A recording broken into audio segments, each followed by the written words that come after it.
Can causing harm ever be legal if it is done without the consent of that person? Yes, and that's what the law clearly says. In order to answer this question, we need to understand section 30 of the Bharatiya Nyaya Sanhita BNS, which clearly states that if an act is done in a good faith for the benefit of that person, and even if that person does not give the consent, so that act shall not be treated a crime, only under the emergency circumstances.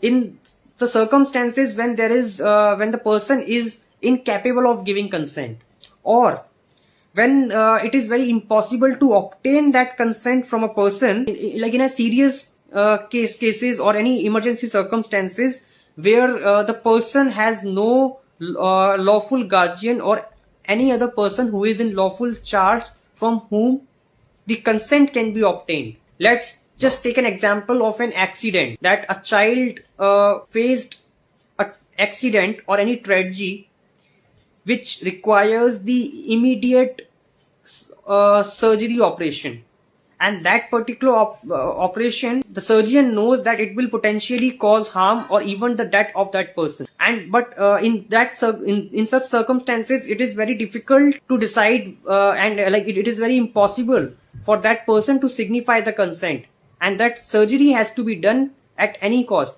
So in such emergency circumstances, even without taking the consent from that person, such an act shall not be treated as a crime, and that person shall not be held liable for any offense.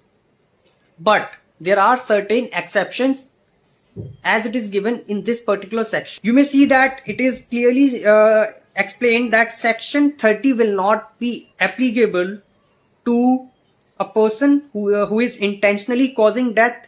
Second, an act likely to cause death for the purpose other than preventing serious harm or curing the disease. Third, voluntary causing grievous hurt unless it is done for preventing death or causing serious illness. And the fourth, abatement of an offense outside this exception. Do let me know about the answers of these questions in the comment section.